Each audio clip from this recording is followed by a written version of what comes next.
Assalamualaikum warahmatullahi wabarakatuh. Alhamdulillah, alhamdulillahirabbil alamin. Wassalatu wassalamu asrofil anbiya'i wal mursalin wa ala alihi washabihi ajmain. Amma ba'du. Qala ta'ala fil Qur'anil Karim, ya ayyuhalladzina amanu ittaqullaha haqqa tuqatih wa la tamutunna illa wa antum muslimun. Alhamdulillah, para sahabat, para pendengar dimanapun senantiasa Anda berada, alhamdulillah senantiasa kita haturkan, kita ucapkan syukur wa syukurillah kepada Allah Subhanahu wa Ta'ala, karena sampai detik ini kita masih diberi nikmat iman, nikmat Islam, nikmat kesehatan. Coba bayangkan kalau kita diuji dengan kesakitan, berapa banyak yang harus kita bayar. Kita rokok rupiah untuk membayar oksigen. Alhamdulillah kita masih diberi gratis oksigen, belum yang lainnya. Itu adalah nikmat yang tidak terkirakan, sering kita melupakan. Alhamdulillah ya Allah, maafkanlah kami yang senantiasa kurang bersyukur kepadamu. Tak lupa pula kita haturkan sholawat kepada baginda besar Muhammad sallallahu alaihi wasallam. Semoga kita senantiasa diberi syafaatnya beliau. Para pendengar dimanapun Anda berada sekalian, juga teman-teman semuanya, sering kita mengalami berbagai macam ujian, cobaan, ataupun bahkan mungkin balasan atas dosa kita, ataupun apapun itu namanya, atau mungkin peringatan. Oleh karena itu kita harus mensikapinya, keadaan yang demikian ini dengan damai, dalam artian berdamailah diri dengan alam, dengan lingkungan, karena itu akan menenteramkan hati kita. Dalam artian begini teman-teman saudara dimanapun Anda berada, seringkali terkadang kita mencari rezeki berbentuk uang. Misalkan hari ini kita mendapatkan uang 100.000, 200.000, tidak tahunya, tidak disangka, tidak dikira hari ini kita mendapatkan musibah. Entah itu misalkan kita naik motor, tiba-tiba motor macet, terus kita biaya servis lebih dari 200.000, atau mungkin musibah anak kita yang sakit, atau musibah yang lainnya. Padahal kita udah hati-hati banget memanajemen keuangan kita agar cukup dari hari sekarang untuk berikutnya, ya tetapi di mana lagi, namanya juga musibah. Maka kalau kita tidak bisa berdamai dengan alam ini, dengan lingkungan ini, dengan Allah yang senantiasa, kita akan marah. Bahkan kita akan ngomel-ngomel, ya Allah, kenapa engkau tidak sayang dengan hambamu ini? Sedangkan saya mencari duit insya Allah dengan jalan yang koridoi, dengan jalan yang barokah, tetapi kenapa begini begitu? Itulah sifat manusia. Terkadang kita itu merasa seolah-olah bahwa kita itu mencari rezeki itu udah yang paling halal, padahal belum tentu. Di mata kita mungkin halal, tapi di mata Allah walau alam, ya mungkin dengan cara begitu, dengan kita diuji, atau mungkin dikasih peringatan bahwa kita dalam mencari rezeki ada yang salah, maka kita sering kehilangan duit, anak kita tujuh sakit. Ya itulah, itu mungkin salah satu bagian cara Allah sayang kepada hambanya agar rezeki kita yang kotor tersebut dibersihkan. Coba kalau kita mensikapinya tidak berdamai dengan Allah, tidak berdamai dengan lingkungan, kita selalu melawan, yang ada dengan kita tentunya akan capek. Kita mendapatkan duit 1 juta tabungan, hilangnya 2 juta karena anak kita sakit, kita akan stres, kita akan marah-marah kepada Allah. Kenapa ya Allah, engkau tidak sayang kepada saya? Ya tetapi itulah cara Allah mendidik kepada kita. Maka mulai dari itu kita mensikapinya, kita berdamai dengan Allah. Mungkin ada hikmah yang terkandung di dalamnya. Misalkan kita lagi naik motor, punya pegangan duit 50, nggak tahunya, tahu-tahu motor ban kita meletus. Ya udah, mau diapain lagi? Berdamailah kita dengan Allah. Mungkin ini ujian. atau kita lagi tidak pegang duit sama sekali, tiba-tiba ada tagihan sana tagihan sini, ya udah kita ikhlas ridho. Ya karena di mana lagi, berdamailah diri dengan Allah senantiasa, insya Allah hati ini akan tenang. Kita ambil aja hikmahnya dari semua peristiwa yang telah terjadi pada diri kita. Mungkin ini ujian, mungkin ini balasan, atau mungkin ini teguran. Yang tahu hanyalah diri kita dan Allah. Maka perbanyaklah istighfar, memohon ampun kepada Allah. Ya Allah, ampunilah segala dosa-dosa yang telah hamba lakukan. Mungkin dengan cara ini Engkau memperingatkan saya agar senantiasa berhati-hati dalam memegang uang, bisa. Atau mungkin ini cara Engkau untuk membersihkan harta saya, karena mungkin selama ini saya kurang bersedekah ya Allah, kurang menyatini anak yatim piatu, karena di dalam harta saya sebenarnya ada 2,5% hak mereka ya Allah. Maka belajar dari sekarang berdamai diri. Seenggaknya kalau kita berdamai diri maka akan yang ada ketenangan. Benar, saya sudah merasakan ketenangan. Di saat saya megang duit tinggal satu-satunya satu lembar 50.000, tahu-tahu ban plus.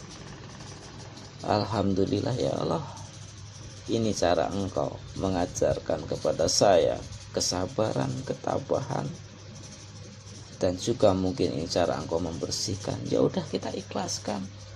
Alhamdulillah masih bisa diberi rezeki untuk nempel ban, untuk beli bensin. Ya selanjutnya kita pasrahkan kepada Allah. Mungkin suatu saat kita akan diberi rezeki yang lebih. Kita berpikirnya begitu saja.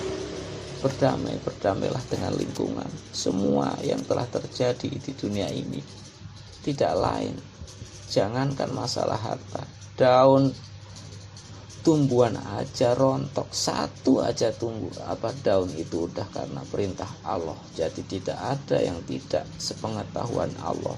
Maka dari itu, daripada kita capek-capek tiap hari kita marah-marah, yang ada stres, kita banting tulang nyari rezeki, nyari duit dari pagi ketemu pagi lagi, ibaratnya yang taunya minus-minus terus, bahkan hutang nambah ke sono ke sana.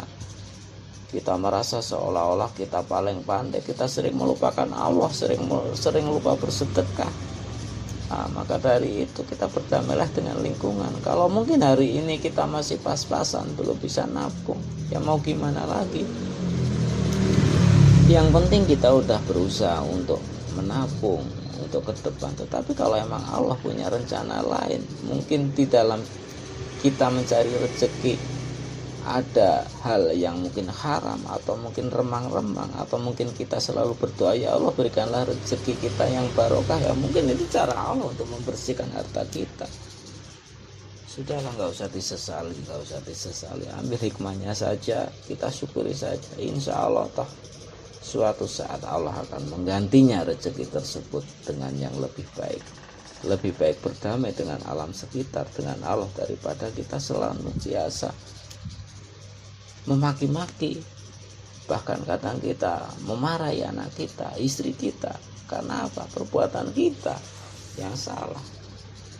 Ya emang setiap manusia ibaratnya punya duit satu-satunya, kemudian kita mendapatkan musibah, bahkan duit tersebut kurang, ya siapa sih yang gak pegel di hatinya, yang gak capek? Ya tetapi gimana lagi, semua kehidupan oleh diatur oleh Allah. Mulai sekarang belajar berdamailah dengan alam, itu akan lebih enak, lebih damai. Kita pasrahkan semua urusan kepada Allah. Yang penting sebagai manusia kita diwajibkan untuk bekerja, selebihnya pasrahkan kepada Allah. Kita syukuri hari ini kita mendapatkan rezeki, dan juga kita syukuri ketika kita mendapatkan musibah. Itu seenggaknya akan menenangkan hati kita. Pasrahkan kepada Allah, pasrahkan kepada Allah. Toh suatu saat Allah pasti akan membalas atau mengganti rezeki yang hilang tersebut. Tetapi kalau kita melawan atau kita tidak terima, yang ada yang capek ibaratnya kita. Apalagi kita pinjam sana lagi, pinjam situ lagi, ya, maka akan memperberat kehidupan kita. Maka berdamailah dengan lingkungan, nikmatin aja hidup. Kalau kita memang lagi diuji dengan kekurangan, ya itulah ujian dari Allah. Karena janganlah kamu merasa beriman kecuali Allah akan menguji. Insya Allah kalau kita diuji, pasti Allah tidak mungkin menguji hambanya melampaui batasnya. Pasti kita bisa. Mungkin dengan ujian yang berat ini kita senantiasa akan diangkat derajatnya oleh Allah. Allahumma amin. Jadi intinya itu kita berdamai dengan lingkungan, senantiasa optimis dalam menjalankan kehidupan ini, jangan banyak mengeluh. Insya Allah suatu saat apa yang kita cita-citakan akan terlaksana, walaupun mungkin dengan situasi kondisi ekonomi yang Indonesia dan dunia yang lagi terpuruk habis corona ini, yang daya beli masyarakatnya belum stabil. Kita jalanin aja. Alhamdulillah masih banyak saudara-saudara kita di luar sana yang tidak punya tempat tinggal, yang tidak bisa makan sehari enggak. Kita masih bersyukur, alhamdulillah kita masih bisa makan. Perbanyaklah istighfar dan juga berbanyak syukur kepada Allah. Insya Allah Allah akan mengangkat derajat kita. Jadi buat rekan-rekan dan teman-teman di sana yang sekarang lagi mengalami kesulitan ekonomi ataupun sedang diuji oleh Allah dengan berbagai musibah, ambil hikmahnya, coba kita renungkan di saat malam sepertiga kita sholat tahajud. Coba kita renungkan, apakah ini ujian, cobaan atau teguran dari Allah. So berdamailah dengan alam, dengan Allah, agar hati dan pikiran kita dengan tenang. Selanjutnya kita pasrahkan kepada Allah. Ya Allah, hambamu berpasrah kepada Engkau setelah hambamu telah menjalankan kewajiban sebagai seorang lelaki, sebagai kepala rumah tangga untuk mencari nafkah. Selanjutnya pasrahkan kepada Allah, memohon kepada Allah, ya Allah, angkatlah derajat keluarga saya, jadikanlah keluarga kami keluarga yang sakinah mawaddah warahmah, anak-anak kami kelak anak yang soleh dan solehah, yang membanggakan kepada kedua orang tua, membanggakan negara juga agama. Dan angkatlah ekonomi keluarga hambamu. Udah situ aja berdoa. Selanjutnya pasrahkan kepada Allah, karena hanya Allah lah yang maha tahu segala-galanya, dan Allah lah yang maha kaya, maha segala-galanya. Barokallah. Demikian saling motivasi. Akhir kata, jika ada yang kurang berkenan, mohon maaf lahir dan batin. Wabil taufiq wal hidayah. Wassalamualaikum warahmatullahi wabarakatuh.